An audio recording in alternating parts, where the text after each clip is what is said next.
Bismillahirrahmanirrahim. Ladies and gentlemen, welcome to today's computer security class.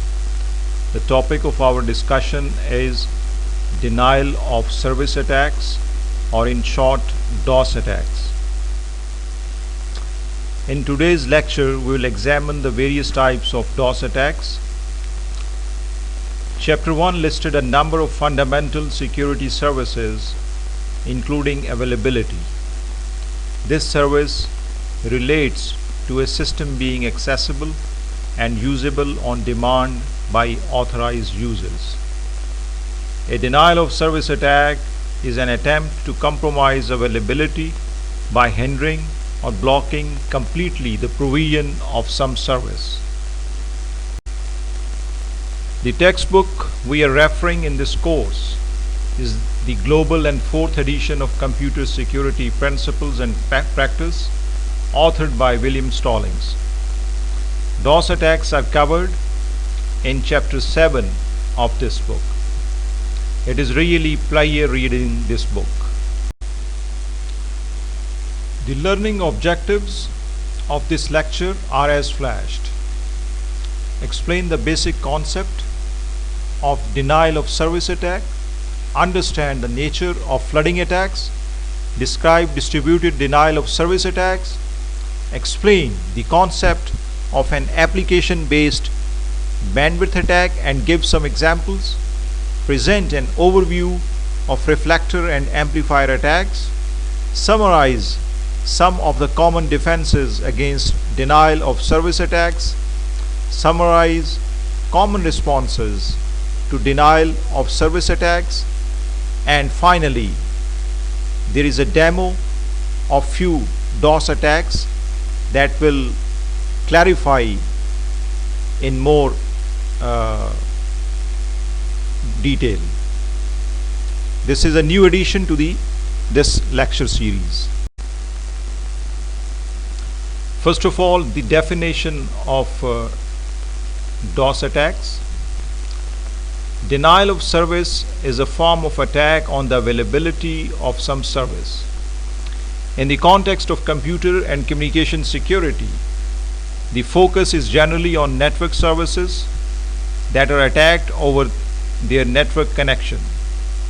We distinguish this form of attack on availability from other attacks, such as the classic acts of God that cause damage or destruction of IT infrastructure and consequent loss of service. Definition of DOS attacks as per NIST Special Publication 861 is as flashed. A denial of service is an action that prevents or impairs the authorized use of networks, systems, or applications by exhausting resources such as central processing units, memory, bandwidth, and disk space. From this definition, you can see there are several categories of resources that could be attacked. Number 1, network bandwidth, system resources, and application resources. Various types of denial of service attacks are as flashed on this slide.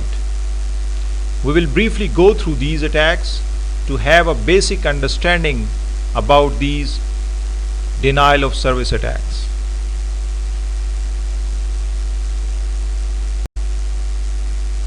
First of all, the classic DOS attacks. The simplest classical denial of service attack is a flooding attack on an organization. The aim of this attack is to overwhelm the capacity of the network connection to the target organization. If the attacker has access to a system with a higher capacity network connection, then this system can likely generate a higher volume of traffic than the lower capacity target connection can handle. In the example network shown in this figure on the slide, the attacker might use the large company's web server to target the medium-sized company with a lower capacity network connection. The attack might be as simple as using a flooding ping command directed at the target network. This traffic can be handled by the higher capacity links on the path between until the final router in the internet cloud is reached. At this point, some packets must be discarded, with the remainder consuming most of the capacity on the link to the medium-sized company. Other valid traffic will have little chance of surviving discard, as the router responds to the resulting congestion on this link. In this classic ping flood attack, the source of attack is clearly identified, since its address is used as the source address in the ICMP echo request packets. This has two disadvantages from the attacker's perspective. Firstly, the source of the attack is explicitly identified, increasing the chance of the attacker can be identified and legal action taken in response. Secondly, the targeted system will attempt to respond to the packets being sent. Now coming on to source address spoofing. A common characteristic of packets used in many types of denial of service attacks is the use of forged source addresses. This is known as source address spoofing.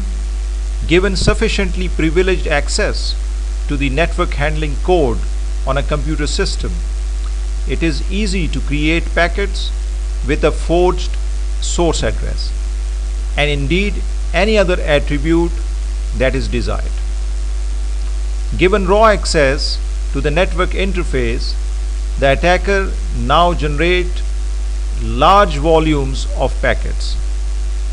These would all have the target system as the destination address, but use randomly selected, usually different source addresses for each packet. These packets would flow over the same path from the source towards the target system. The same congestion would result in the router connected to the final load capacity link. However, the response packets generated in response to those packets reaching the target system would no longer be reflected back to the source system. Rather, they would be scattered across the internet to all the various forged source addresses. Some of these addresses might correspond to the real systems, others may not be used or not reachable. As well, the use of the packets with forged source address means the attacking system is much harder to identify. The attack packets seem to have originated at addresses scattered across the internet. Hence, just inspecting each packet's header is not sufficient to identify its source. Rather, the flow of packets of some specific form through the routers along the path from the source to the target system must be identified.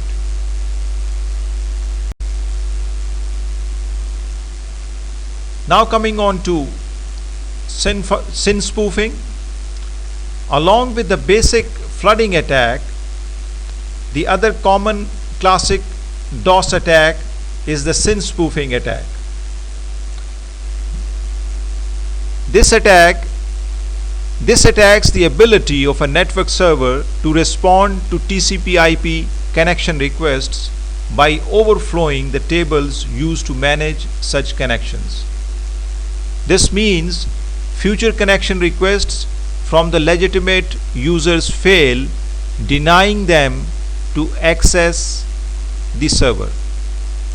It is thus an attack on the system resources, specifically the network handling code in the operating system.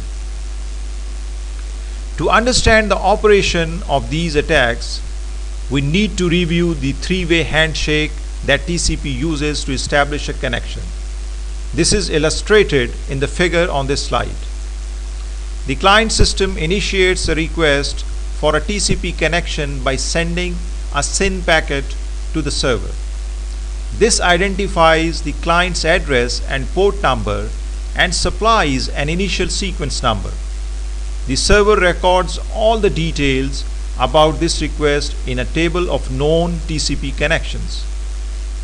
It then responds to the client with a sync ACK packet. This includes the sequence number for the server and increments the client's sequence number to confirm receipt of the SYN packet. Once the client receives this, it sends an ACK packet to the server with an incremented server sequence number and marks the connection as established. Likewise, when the server receives this ACK packet, it also marks the connection as established. Either party may then proceed with data transfer. In practice, this ideal exchange sometimes fails. These packets are transported using IP, which is an unreliable though best effort network protocol. Any of the packets might be lost in transit as a result of congestion, for example. Hence, both the client and server keep track of which packets they have sent, and if no response is received in a reasonable time, will resend those packets. As a result, TCP is a reliable transport protocol, and any applications using it need not concern themselves with problems of lost or reordered packets.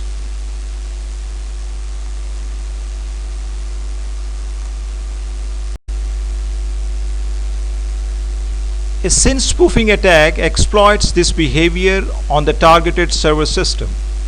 The attacker generates a number of SYN connection request packets with forged source addresses.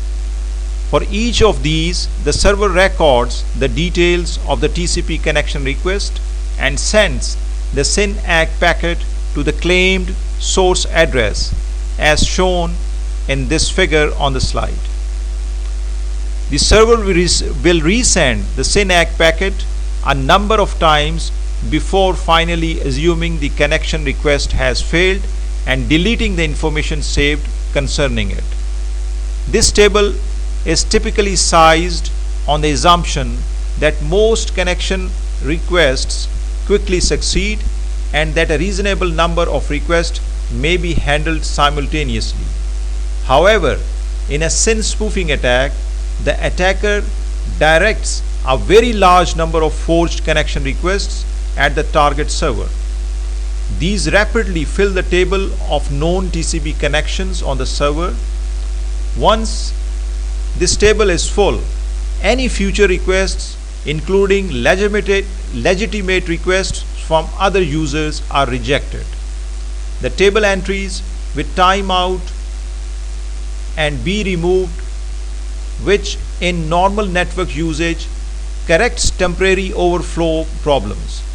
However, if the attacker keeps a sufficient volume of forged requests flowing, this table will constantly full and the server will be effectively cut off from the internet, unable to respond to most legitimate connection requests. In order to increase the usage of the known TCP connections table, the attacker ideally wishes to use addresses that will not respond to the SYN ACK with a reset. This can be done by overloading the host that owns the chosen spoofed source address, or by simply using a wide range of random addresses. In this case, the attacker relies on the fact that there are many unused addresses on the internet. Consequently, a reasonable portion of randomly generated addresses will not correspond to a real host. There is a significant difference in the volume of the network traffic between a SYN spoof attack and the basic flooding attack we discussed. The actual volume of SYN traffic can be comparatively low, nowhere near the maximum capacity of the link to the server. It simply has to be high enough to keep the known TCP connection stable filled. Unlike the flooding attack, this means the attacker does not need access to a high volume network connection. In the network shown in this slide, in slide 7, the medium-sized organization or even a broadband home user could successfully attack the large company server using a SYN spoofing attack. Now coming